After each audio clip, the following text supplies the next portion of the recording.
Welcome, Sky.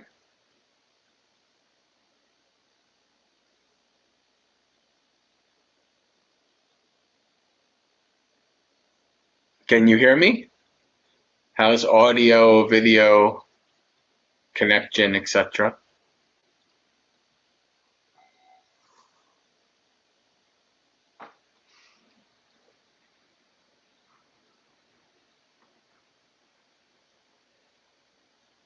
All right, thank you, Sky.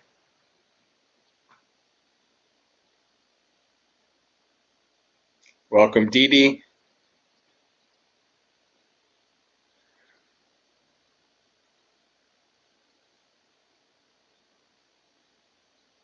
All right, let's get started. Namo tassa bhagavato arahato samma sambuddhassa. Namo tassa bhagavato arahato samma sambuddhassa. Namo tassa bhagavato arahato samma sambuddhassa. Apakate manuse suye jana paragamino attayang itara pajjatira meva nudavati ye chako sammadakate dhamme dhamma nuvattino te jana parame santi machuddeyang suduttarang kanhang dhammang vippahaya sukhang bhaveta pandito oka anokama gamma viveke yatta doramang tatra vira timiccheya hitva kameya kinchano pariyodapeya tanang chitta kalese pandito yesang sambodhi angesu sammachittang subhavitang adana patina sagge anupadaya yerata kinasava juttimanto te loke parinibbuta. All right, English. Those who cross over. There are few among humans who go to the further shore. The rest of them run about here, on this shore. But those well established in Dhamma, those who practice Dhamma, are among those who will cross over beyond the realm of death so difficult to escape. Abandoning the way of darkness, cultivating the bright, the wise go from home to homelessness, which for others is hard to enjoy. Desiring that rare delight, renouncing pleasure, owning nothing of defilements of the mind, the wise person should cleanse himself. Those whose minds are well established in the factors of enlightenment relinquish attachments and delight not in clinging. They, untainted and radiant in this very world, attain Nibbana. All right.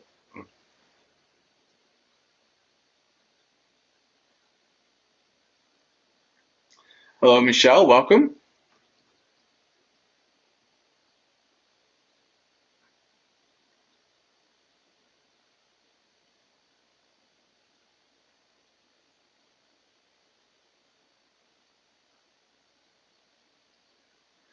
We will give it another minute, and then we will get started with our meditation.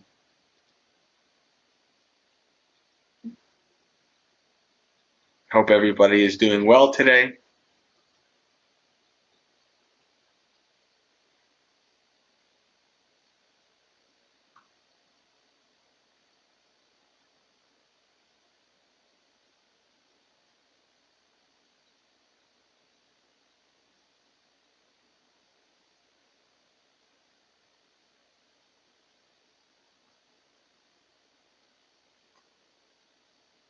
All right. So, set your body up in that comfortable and stable position. Michelle, why didn't we meditate this morning? Well, that's because I got distracted responding to the gentleman from India, and the old habits came in, and I turned off the stream. So that was an unmindful mistake on my part. Yeah. Hello, Tyler. Welcome. All right. Well, Sky, hopefully you'll have a good meditation and a good time with Dhamma friends here on the stream, and your day will be a little bit better. Okay, friends. Set your body up in whatever comfortable and stable position works for you.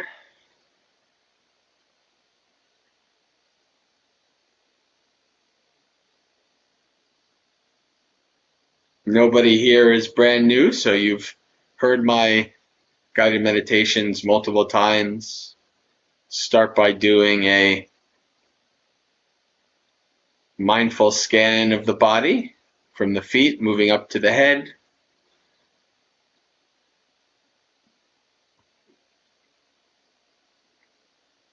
So remember, as you focus in on each part of the body, noticing any sensations arising, focusing in and understanding those sensations, noticing any small feelings of discomfort or imbalances in your posture that will become feelings of pain later on, and then adjusting your posture as needed.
Remember to pay extra close attention to important parts of the body related to your posture, such as the pelvis, the angle of the pelvis, the spine.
When you're done setting up your body in that comfortable and stable position, let the body go. Take your 3 deep breaths, and then begin following the breath.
Remember to lay down your burdens.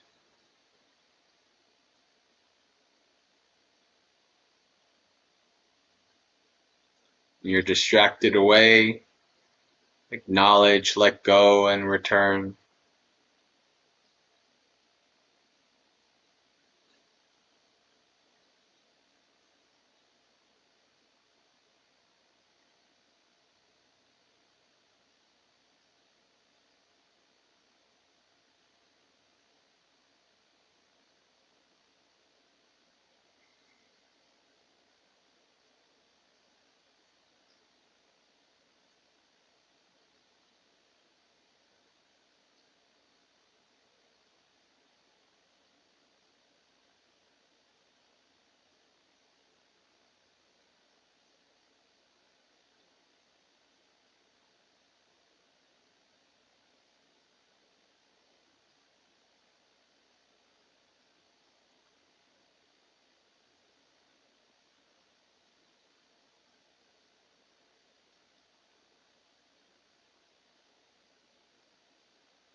From this point on, we'll practice metta, but this type of metta might be different from what you normally have with guided metta with me. Unless you've taken my metta retreat, then you're familiar with it. We'll be practicing Appamana Ceto Vimutti, limitless release of mind, which the Buddha in the suttas describes in the most common way of describing metta. One abides pervading metta for the first quarter, likewise the second, likewise the third, likewise the fourth. So above, below, and all around, all until himself, one abides pervading the all-encompassing world with the mind of metta. So we'll practice this method now. This method begins, as the other one does, by developing feelings of friendliness and goodwill within ourselves. You will be familiar with the words, but the visuals will be different.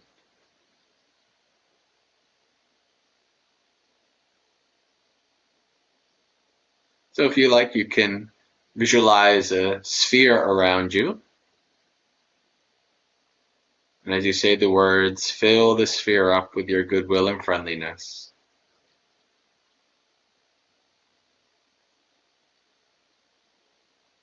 May I find happiness.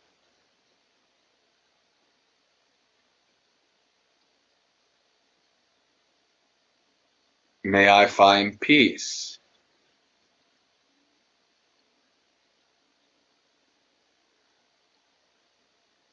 May I live in friendship with all beings.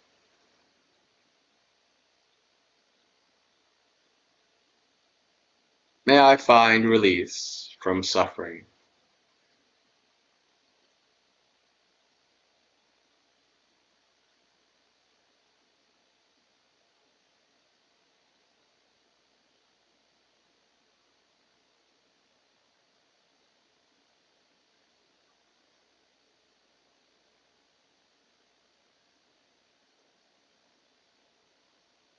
Once more, may I find happiness.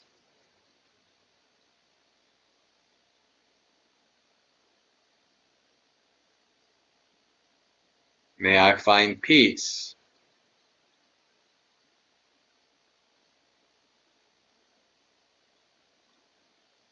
May I live in friendship with all beings.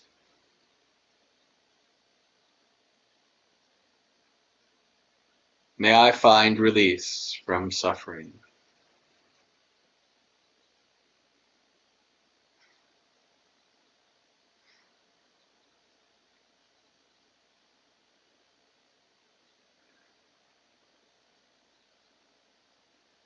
From here on in, we'll be sending our goodwill and our friendliness out to the 6 directions. If you like, you can visualize a beam of light going out in the direction, out into infinity.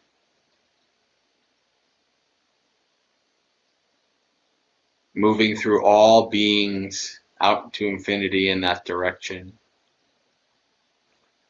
Or you can visualize a grid square or a wall moving out, however you like to visualize it.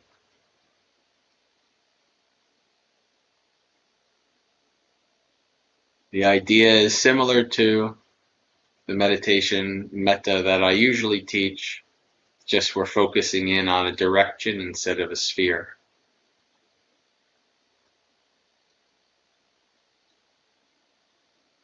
So focus your beam or wall or grid, whatever you like, covering all beings out to infinity in your front direction.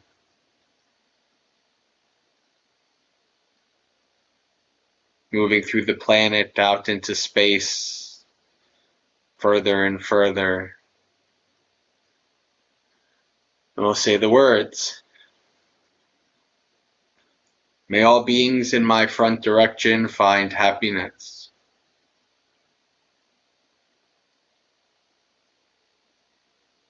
May they find peace.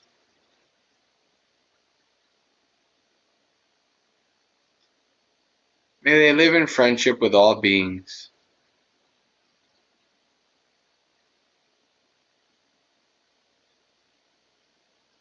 May they find release from suffering.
Shift your beam, your wall, moving right.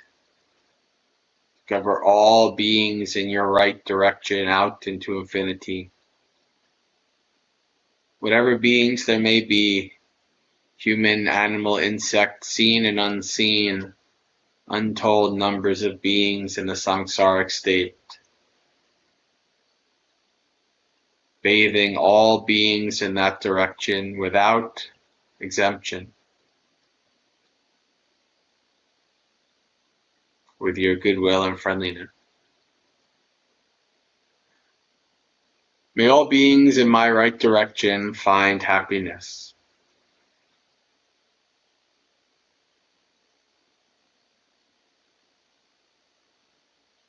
May they find peace.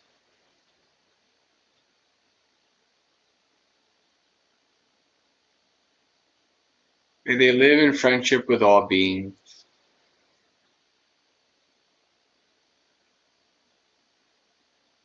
May they find release from suffering.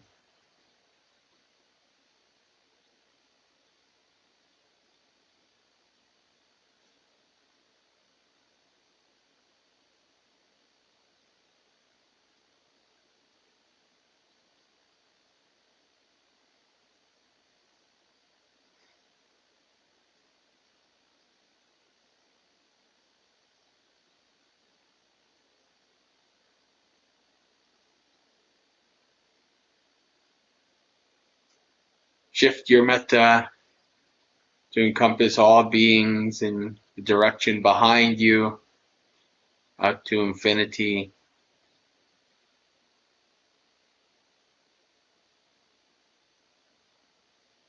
The third quarter.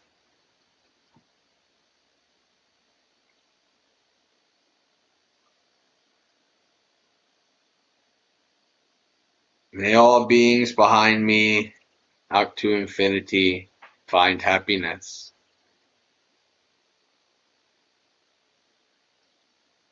May they find peace.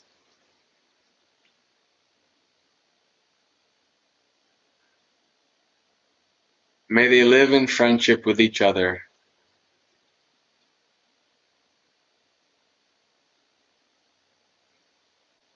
May they find release from suffering.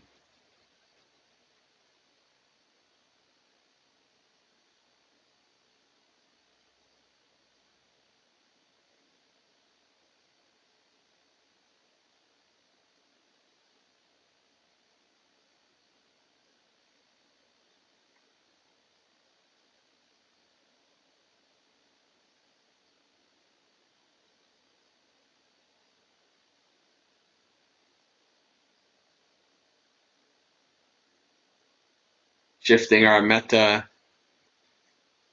out to our left direction, all beings out into infinity in that direction.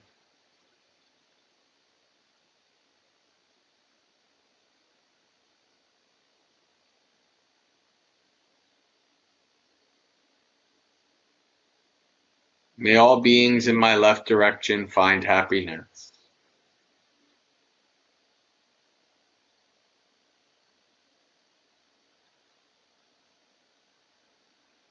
May they find peace.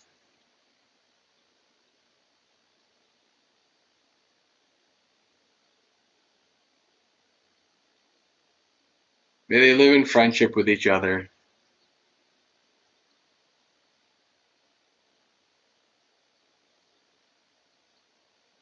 May they find release from suffering.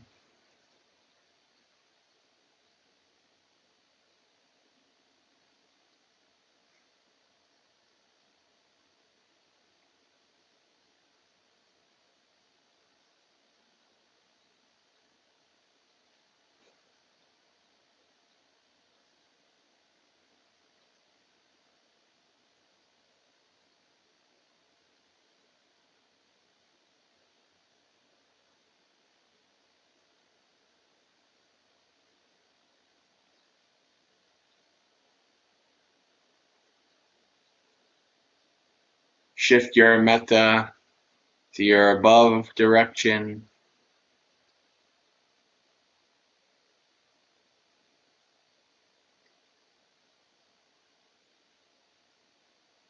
May all beings in the direction above me find happiness.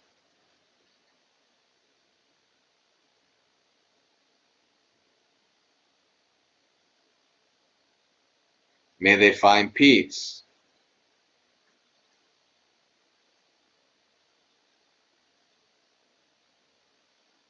May they live in friendship with all beings.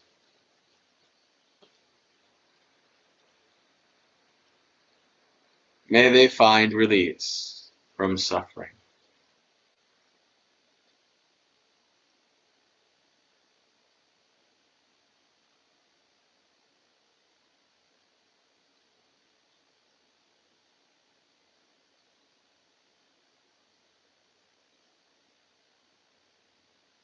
Shift your metta to the direction below you.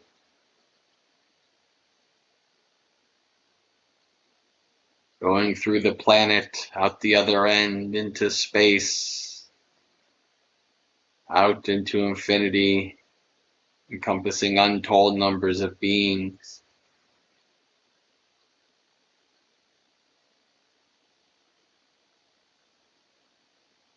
May all beings in the direction below me find happiness.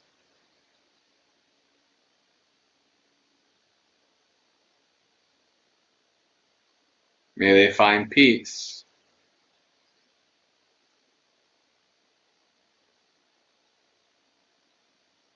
May they live in friendship with each other.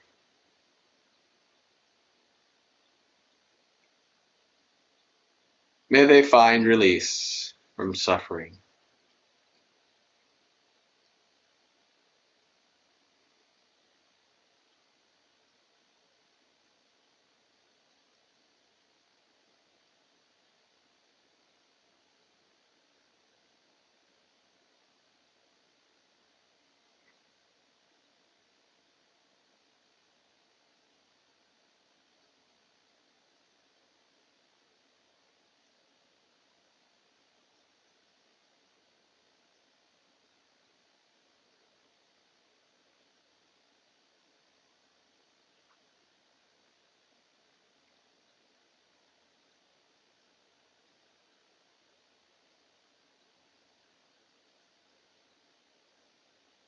Collapse your sphere of your beam of light back into you, into the sphere,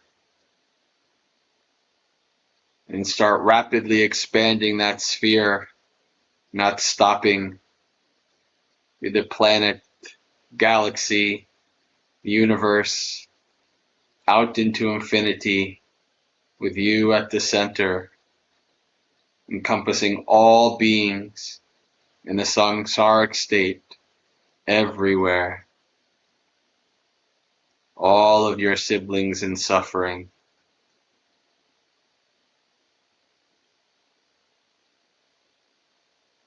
May all of us everywhere find happiness.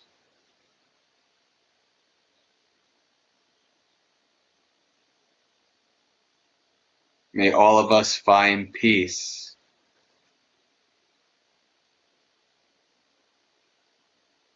May all of us live in friendship with each other.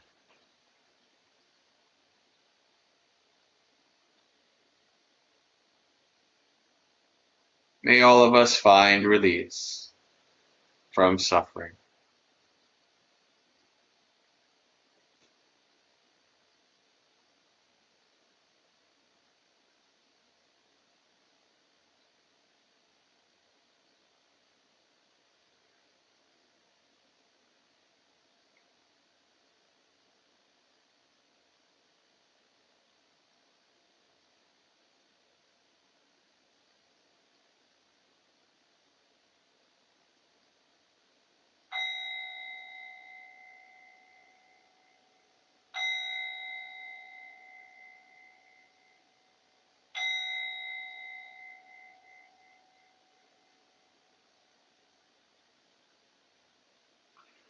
Slowly open your eyes, becoming aware of the room around you, your body's position in it. Reflecting on the state of your mind before and after the meditation, and contemplating any experiences that may have stood out.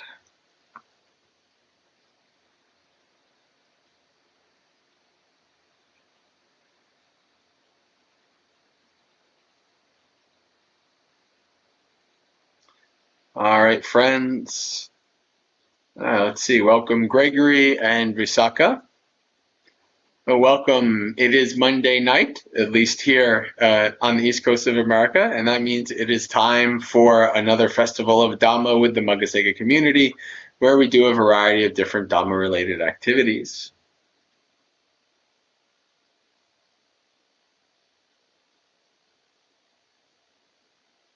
Now is time for a little Dhamma talk.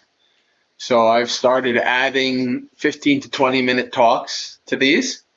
And then after that, there's time for questions or we read suttas. So the topic that I wanted to talk about today is right livelihood. And so we should, when we talk about any of the aspects of the Noble Eightfold Path, what we should talk about is this word samma, right, or correct. This word is always meaning right or correct in relation to becoming awakened. If you want to become awakened, this is the action you should do. This is the speech you should do. Right? This is the livelihood you should have, etc. So when we speak about right livelihood, what we're talking about is livelihood that is helpful towards walking the path.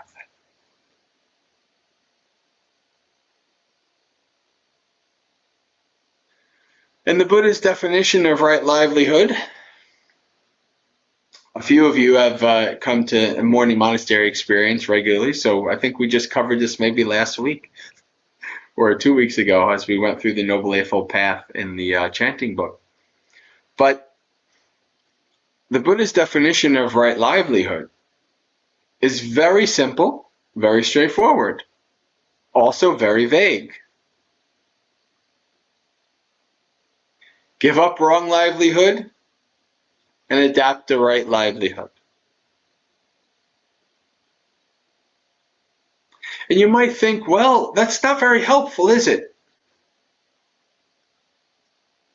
But in all honesty, you gotta think about practicality here. Even at the time of the Buddha, there were hundreds, if not maybe low thousands, of possible ways that somebody could make a living. I don't think the Buddha had time or the inclination or the need to make a huge list Like on YouTube, whatever, these YouTubers, they'll make a huge list or whatever, top 100 favorite movies or top 100 whatever, things like this. And the Buddha did not have the time or the inclination to make a list like this, because the options were vast. And so the Buddha, in this definition, puts the onus on us. Is my livelihood samma or micca? Right? Correct? Or not correct? Harmful? Unwholesome? Right livelihood or wrong livelihood? Samma or micca?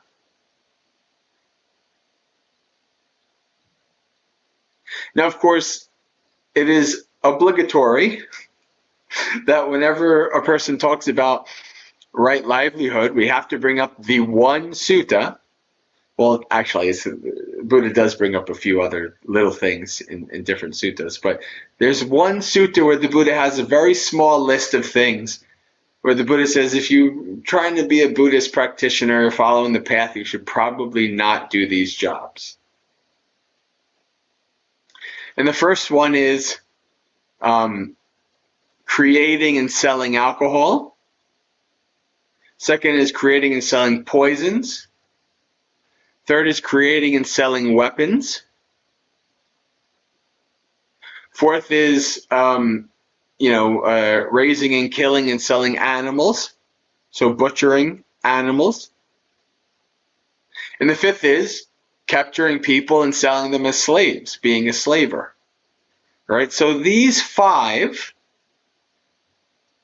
are the only professions in a list that the Buddha gives. You should probably avoid these.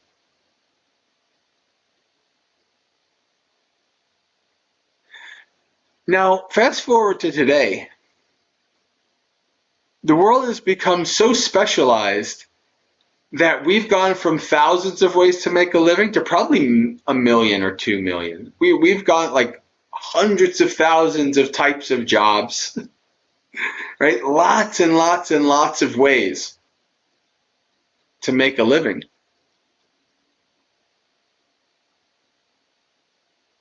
And things even get a little complicated. For instance,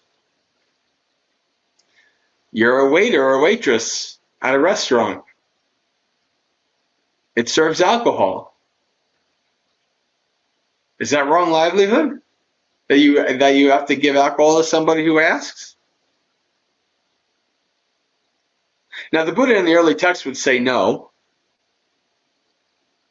because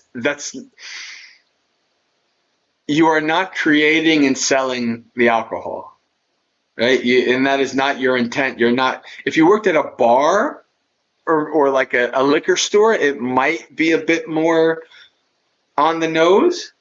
But if you're just at a restaurant,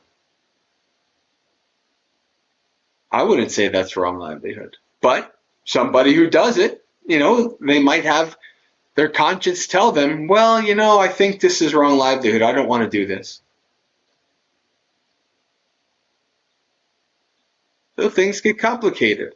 Another one that I remember from Bob and all those years of doing retreats and having interviews with people, talking to people, one that came up very often was, my job and my side of the corporation does really good things, and I think it's a good job, and it's helpful to people, etc. But there's another part of the corporation that I don't like. I think they do some bad things. Is that wrong livelihood? Again, according to the suttas, according to the Buddha of the suttas, I would say that the Buddha would say, what are you doing? Right? What are you doing? Don't forget about large systems and corporations and what another part of the corporation and on the other side of the world is doing. What are you doing? And for some people, that might be okay. And others, there might be a little bit of a conscience thing, and they're like, I don't even want to work for the company. And then they quit. right? So there's a lot of room within right livelihood for your own agency, for your own wisdom and insight. And of course, obviously that will change. You might, start out as a practitioner and you think, yeah, I don't think this is wrong livelihood. But then, maybe 10, 15 years later, your conscience says, well, I don't know if I want to do this anymore. I don't know if this is right livelihood or not. So you have to kind of figure it out for yourself. Now, there's two other suttas that are brought up commonly. The first one is somebody who is like a musician or a bard. And the second one is somebody who's a soldier. And the Buddha engages with these two people. It's two separate suttas. And the bard or the musician says, I hear that if we do really good, we go to the heaven of the bards and our mind is focused on, whatever, doing this, or actor, doing these things for the enjoyment of the people.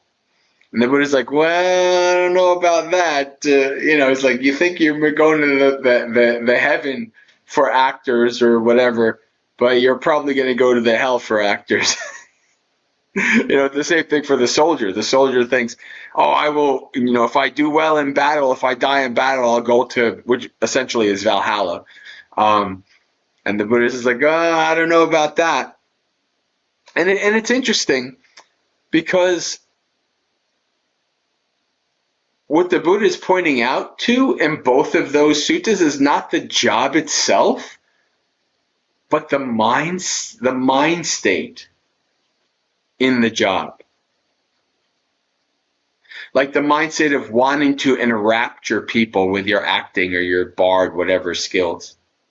Or the mind state of being enraptured in killing and fighting. So it's interesting because it's again, the Buddha's talking about, it's the mind state that sends these people to the hell, not the fact that they're in that job. It's a very interesting situation, I think. It's something to ponder and to contemplate. Right? Could I be an actor or a musician or a bard and it not be about enrapturing people? Could I be a soldier and not revel in death and destruction? I mean, there's no direct answer to that, because again, the Buddha in those suttas is talking about the mindset, not the job itself. The mind is leading these people to the hells as opposed to what they thought they were going to the heavens. So this is right livelihood. There's one aspect left that I wanted to talk about in terms of right livelihood. And that is the Pali word, ajiva. Yes, it means like your livelihood, how you support yourself. Are you a farmer? Do you get paid for a service? Whatever. But it also means how you live, like how you choose to live life. If you choose to be developing the Noble Eightfold Path, right? You're trying to be moral. You're trying to be skillful, trying to cultivate the mind, etc. Then that is also right livelihood. That is attempting to live in a skillful and beneficial way. Hello, Jay. Good to see you. So right livelihood does have this extra dimension. How do I choose to live? Not just how do I choose to make a living, but how do I choose to live? What are my values? What are my ideals? What am I striving for? What is worth living for? What is worth dying for?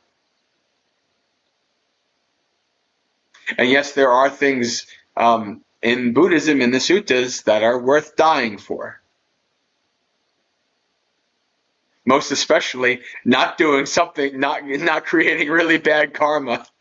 It's better to die than to create really bad karma, because in the long run, it'll be better off for you. We see this in a variety of places in the sutta and the Vinaya. So we reflect and we contemplate, how am I living? This is one of the 10 reflections for monastics, the Dasa Dhamma, where it's like, how do I spend the nights and days are flying by. How do I spend my time? Right? How do I live? If you've taken my Noble Eightfold Path retreat or heard me talk about the Noble Eightfold Path, you've heard me talk about becoming an avatar of the path. Avatar, not the blue alien movies, but an avatar as in a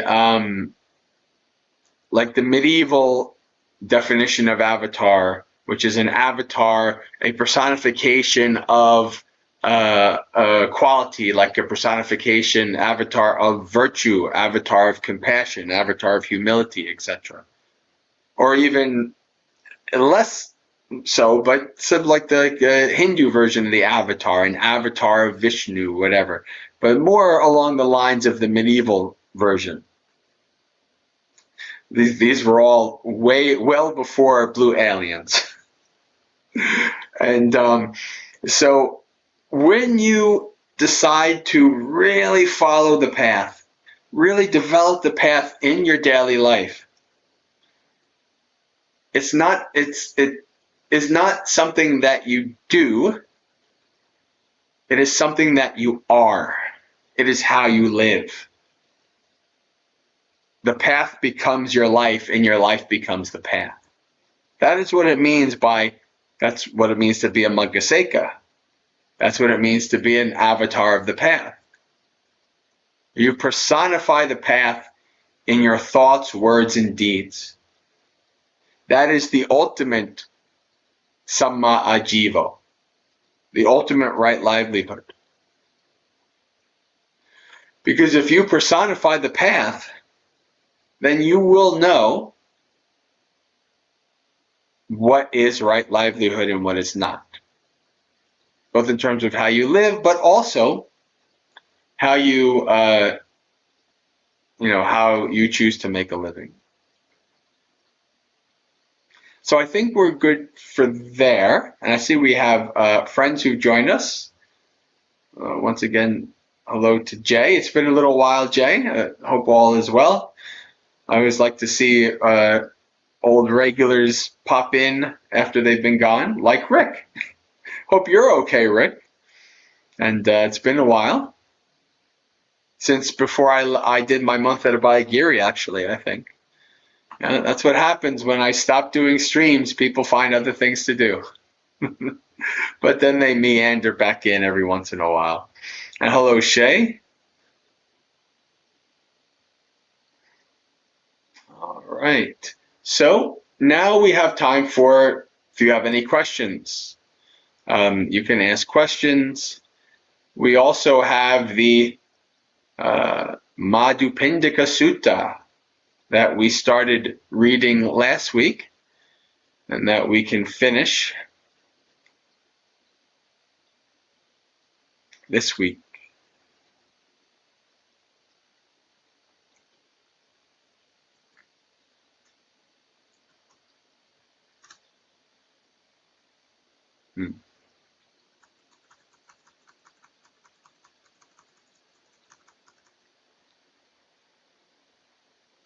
Uh-oh.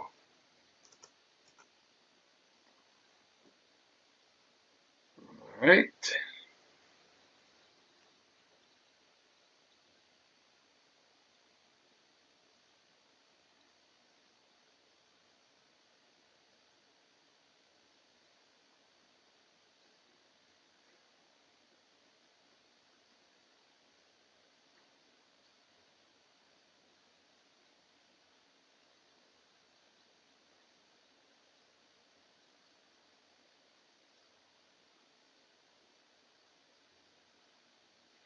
Let's see, Visakha has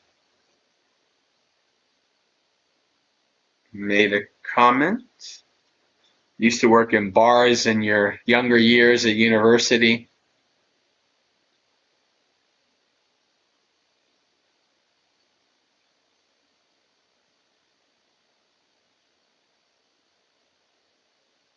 Yeah, yeah. I don't think I was helping anybody, including myself. Yeah.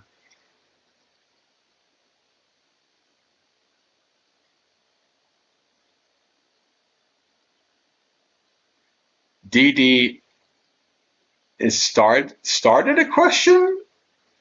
Do the Eightfold Path items build upon? Maybe we're waiting for another a continuation.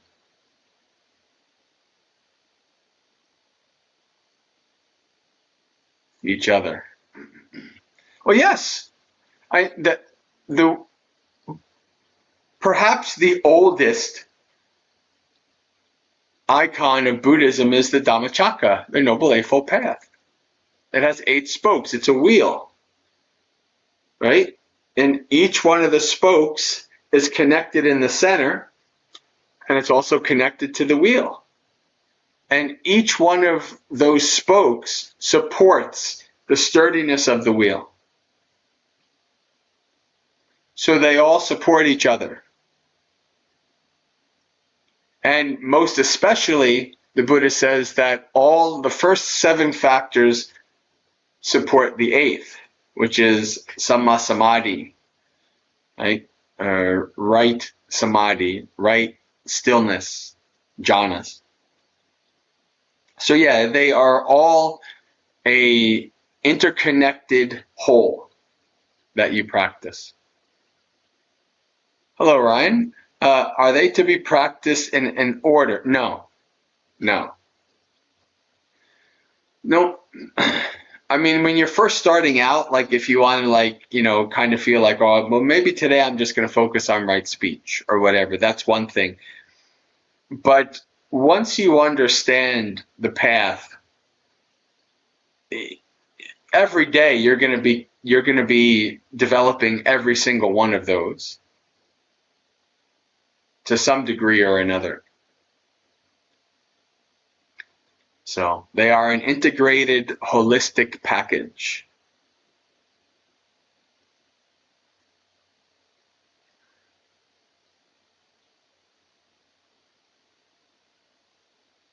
Yeah, Visakha, I understand. The speech to text is okay.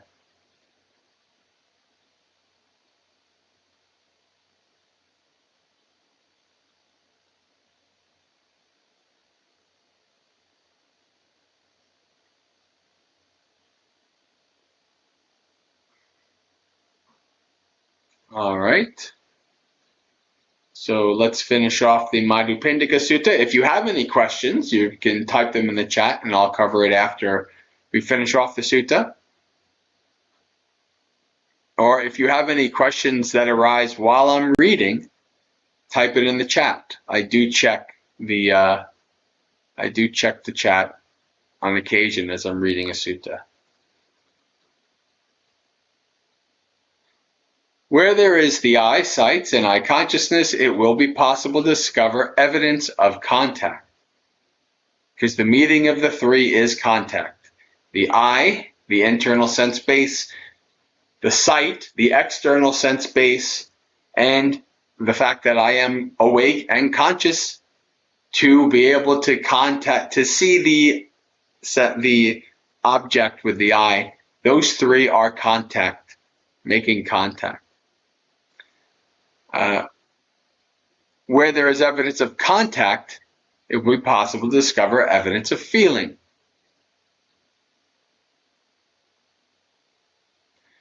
Where there is evidence of feeling, it will be possible to discover evidence of perception. Where there is evidence of perception, it will be possible to discover evidence of thought. Where there is evidence of thought, it will be possible to discover evidence of being beset by judgments driven by proliferating perceptions. Where there is the ear, nose, tongue, body, mind, ideas, and mind consciousness, it will be possible to discover evidence of contact. Where there is evidence of contact, it will be possible to discover evidence of feeling. Where there is evidence of feeling, it will be possible to discover evidence of perception. Where there is evidence of perception, it will be possible to discover evidence of thinking. Where there is evidence of thinking, it will be possible to discover evidence of being beset by judgments driven by proliferating perceptions.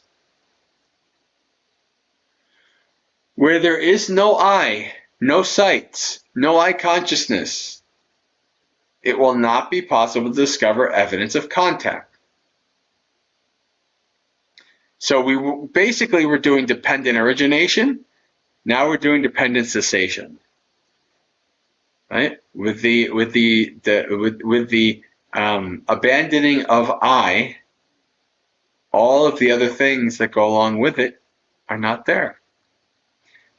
Where there is no evidence of contact, it will not be possible to discover evidence of feeling. Where there is no evidence of feeling, it will not be possible to discover evidence of perception. Where there is no evidence of perception, it will not be possible to discover evidence of thinking. Where there is no evidence of thinking, it will not be possible to discover evidence of being beset by judgments driven by proliferating perceptions. Where there is no ear, no nose, no tongue, no body, no mind, no ideas, and no mind consciousness, it will not be possible to discover evidence of contact. Where there is no evidence of contact, it will not be possible to discover evidence of feeling. Where there is no evidence of feeling, it will not be possible to discover evidence of perception. Where there is no evidence of perception, it will not be possible to discover evidence of thinking. Where there is no evidence of thinking, it will not be possible to discover evidence of being beset by judgments driven by proliferating perceptions. This is how I understand the detailed meaning of that brief summary recital given by the Buddha.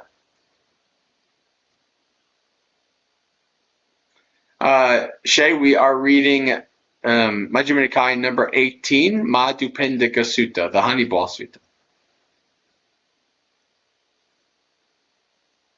We started the first half last week, and now we're finishing it. If you wish, you may go to the Buddha and ask him about this. You should remember it in line with the Buddha's answer. Then those mendicants, approving and agreeing with what Mahakachana said, rose from their seats and went to the Buddha, bowed, sat down to one side, and told him what had happened, adding,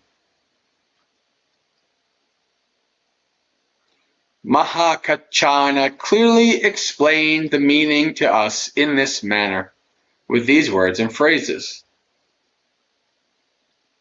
Mahakachana is astute mendicant. He has great wisdom. If you came to me and asked this question, I would answer it in exactly the same way as Mahakachana.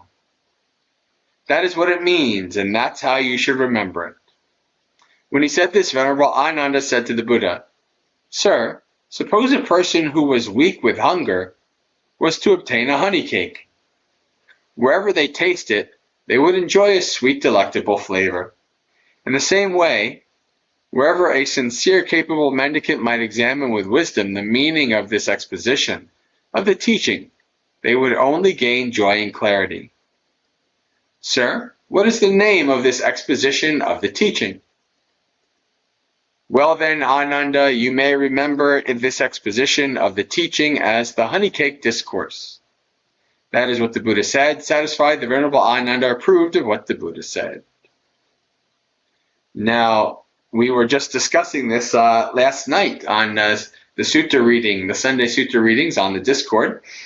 And Cleo, the mod there, brought up about how you can find suttas being referenced in other places in the suttas. And you can find at least one sutta where the Buddha and the mendicants talk about the honey cake sutta. right? So it's in a different sutta. I mean, who knows? It could be 10 years after, right? Or however many years after. We don't know exactly. They're reflecting, this is just like the Honey Cake Sutta, or you should remember the Honey Cake Sutta, etc. So you can see that if you read the suttas page to page, all 5,000 pages of it, you will see suttas being referenced in other suttas. Honey Cake Sutta being one of them. This is a very famous, very important sutta even to this day.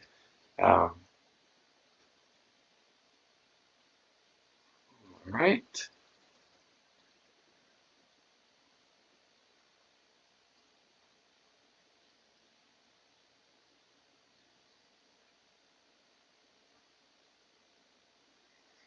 I don't see any questions. We have about maybe 20 minutes left. So why don't we read some Tara and Tarigata, the verses of the elder bhikkhus and bhikkhunis.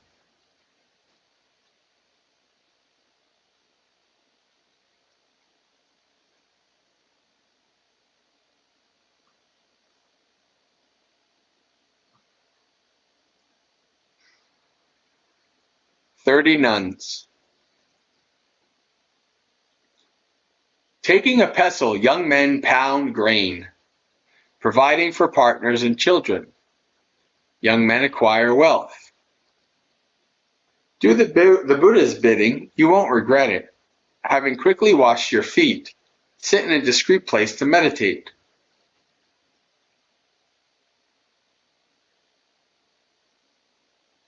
Devoted to serenity of heart, do the Buddha's bidding.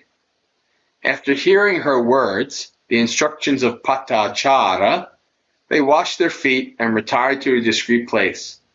Devoted to serenity of heart, they did the Buddha's bidding. In the first watch of the night, they recollected their past lives. In the middle watch of the night, they purified their clairvoyance. In the last watch of the night, they shattered the mass of darkness. They rose and paid homage at her feet. We have done your bidding. We shall abide honoring you, as the 30 gods honor Indra, undefeated in battle. Masters of the 3 knowledges, we are freed from defilements."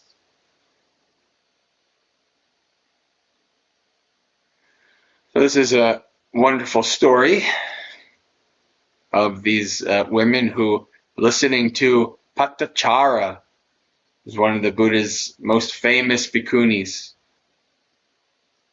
and they all listened to her teaching, and then they followed it, and they became awakened.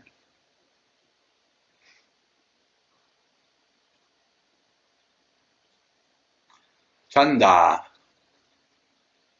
I used to be in a sorry state, as a childless widow, bereft of friends or relatives.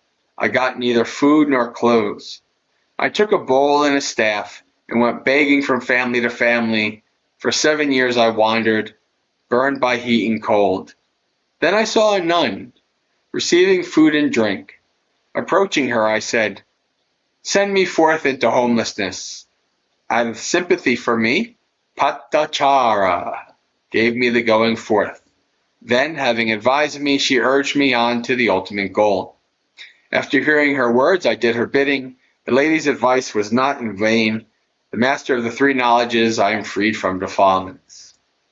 For those of you who don't know Patachara, Patachara is the woman who, within like maybe a couple days, lost her husband, both her children, her parents, and all her siblings.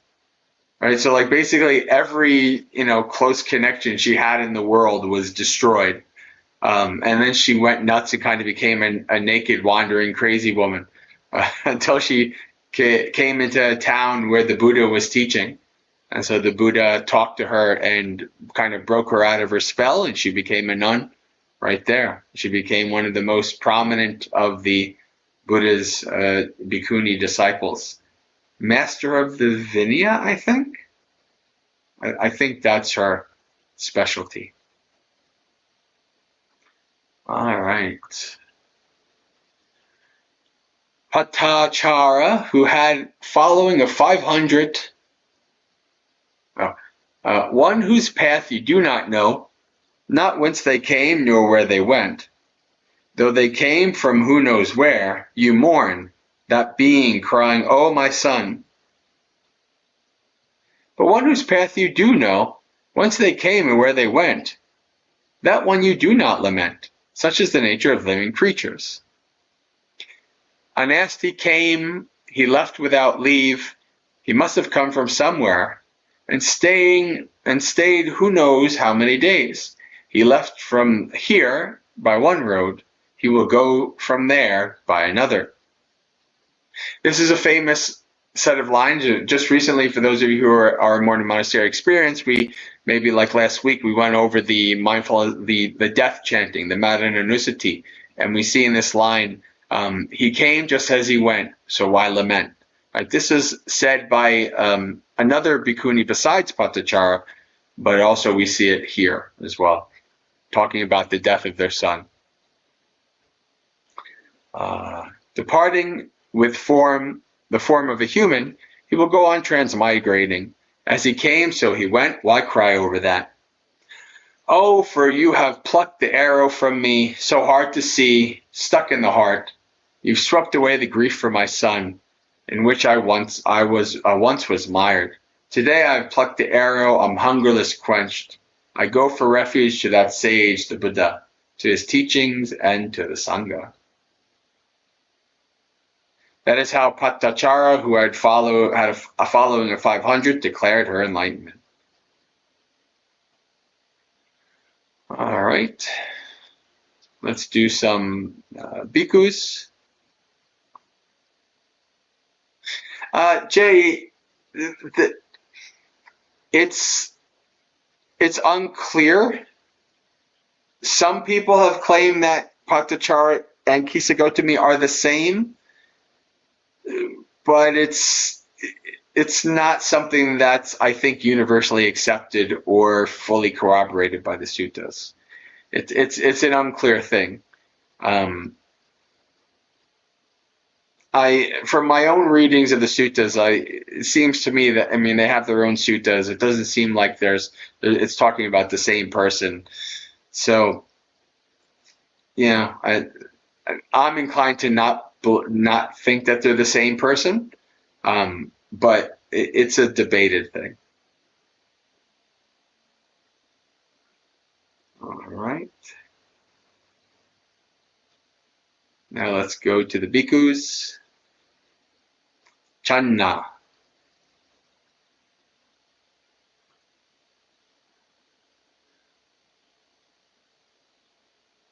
Hearing the sweet Dhamma taught by the Master, all knowing of superb knowledge, I've entered the path to realize freedom from death.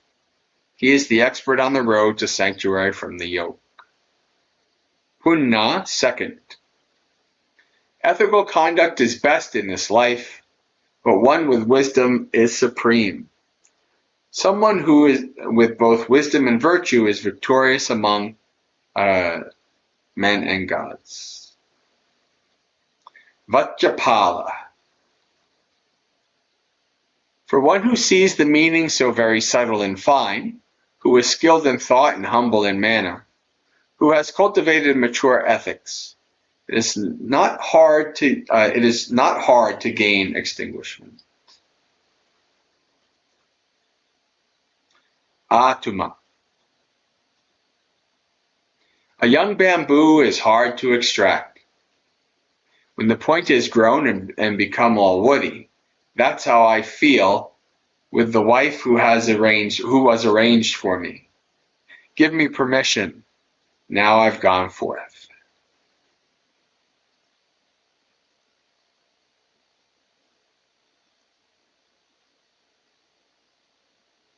Manava.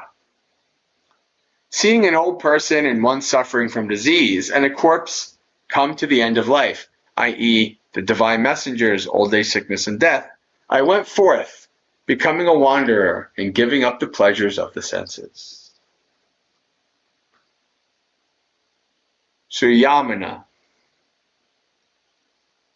Sensual desire, ill will, dullness and drowsiness, restlessness and doubt, the 5 hindrances, are not found in a monk at all.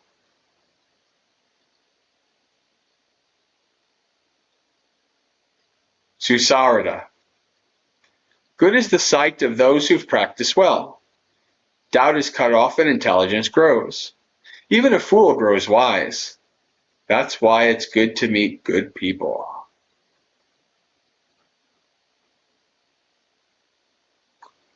All right. So why don't we finish out with Dhammapada, and then we'll do closing business, share merits, and call it a night.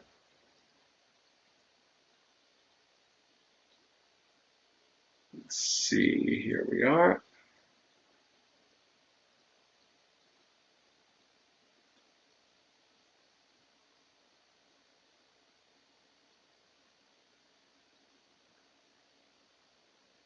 The mind. Just as a fletcher straightens an arrow shaft, even so the discerning man straightens his mind, so fickle and unsteady, so difficult to guard.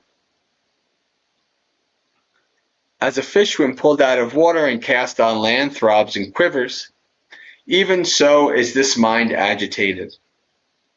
Hence should one abandon the realm of Mara.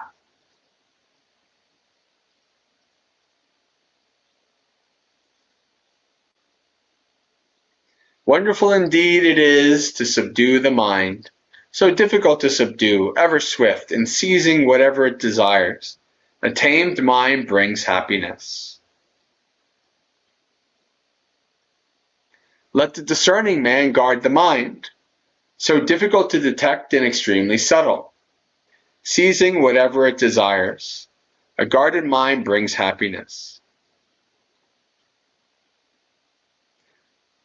Dwelling in the cave, the mind without form, wanders far and alone.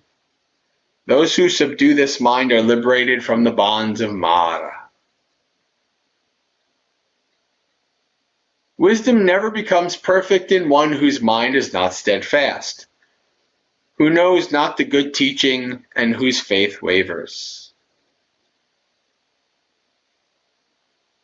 There is no fear for an awakened one, whose mind is not sodden nor afflicted, and who has gone beyond both merit and demerit.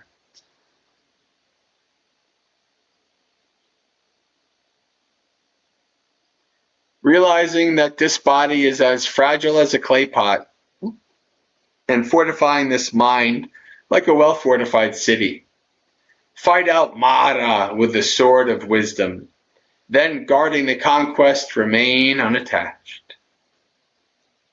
Ere long, alas, this body will lie upon the earth, unheeded and lifeless, like a useless log.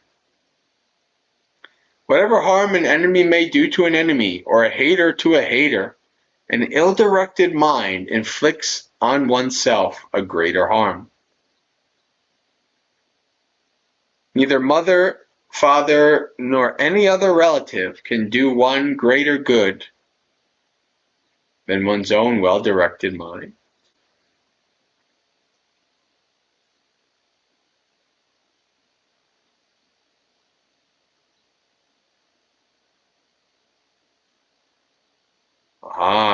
We're up to one of my favorite suttas for next week. Two kinds of thought.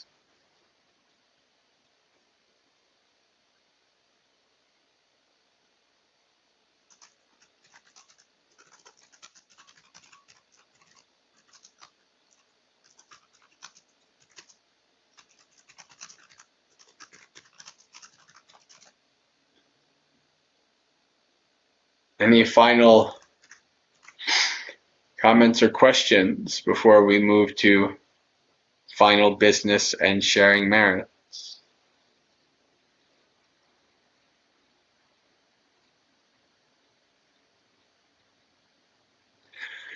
Thinking about the lifeless body laying there like a log always helps put things into perspective. Yeah, exactly. Like a useless tree stump, like a useless log.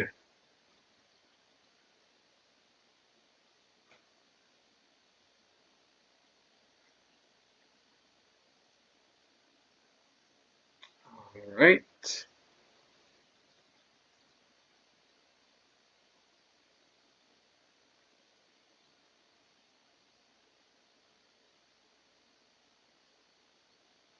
So, if you are watching this stream for the first time and you'd like to find out more about myself and the up and coming aspiring Buddhist organization Magga Seka, or Student of the Path, you can go to the website listed on the screen, maggaseka.org, MAGGASEKHA.org.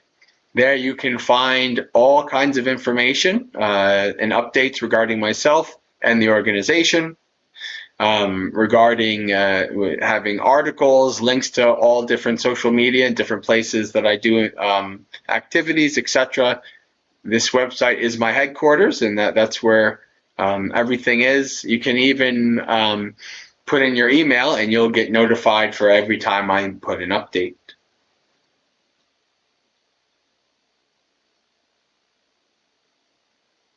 I should say we do have a few updates in terms of Colorado. The first is that due to some signs and some advice from monastics, I am actually going to be creating Magga Seka. Initially, I thought about once I was living in Colorado, but that's seeming more and more probably going to happen. And things are progressing decent. We still need support, and we're not quite there yet. But things are going well enough that I've decided to take some advice and actually create Magga Seka as a 501c3 organization early. So when I go to Colorado, probably this November, December, I'm going to look to be creating the organization. So hopefully, if all goes well, by the end of this year, Magga Seka will be an actual existing organization. So that's something to look forward to. And we still, it's not a lot, but every once in a while we do have a new person joining in to help support building the Magga Seka Vihara, or renting, I should say, the Magga Seka Vihara in Colorado. So I think things are going pretty well, and I've been told by multiple monastics and multiple people that I should be talking to the devas, and I have been talking to the devas, and telling them about Magga Seka and the plan and the vision and stuff like that. So maybe they're also helping. If they think I'm worthy enough and the plan is worthy enough, we'll have to see. But things are going, they're going okay. They're going okay. So we'll see how it goes. Still some things we have to overcome, some barriers and things like that. But it's looking good.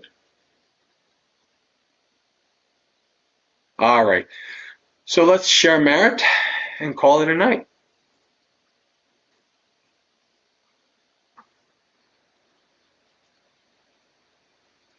I really should make these kind of announcements at the beginning, but I always forget. I have to develop. I'm really bad at making announcements and saying, "Oh, check this out. Come here, do that." Even on Insight Timer and things like that, the different places where I'm at. I have to dial that in a bit better. All right.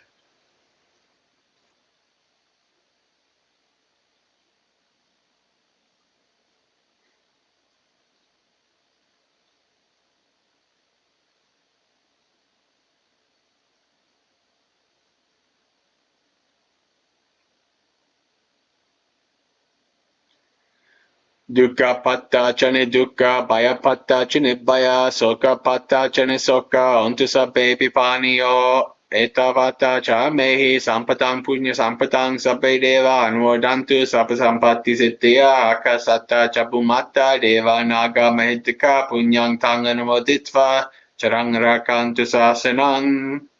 May the suffering ones be suffering free and the fear-struck fearless be. May the grieving shed all grief and may all beings find relief.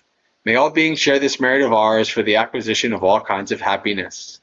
May beings inhabiting space and earth, devas, nagas, and yakas of mighty power, share this merit of ours. May they long protect the Buddhist dispensation. Sadhu, sadhu, sadhu.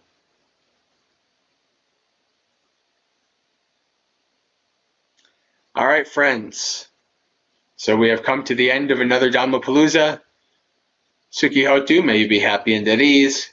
Practice well and be well, and may you have a spiritually successful and peaceful practice until we meet again, which could be tomorrow morning for a morning monastery experience where hopefully we will have meditation again. Hello, Dallas. Welcome. Michelle, that was the first time since we started doing the meditation that I messed up and could shut off before the end of before meditation started. So hopefully tomorrow we'll be back on track, or perhaps Saturday for a insight timer session, or Sunday on the Discord for sutta reading, or if I'm alive this time next week, another Dhammapalooza Monday night. So have a good week.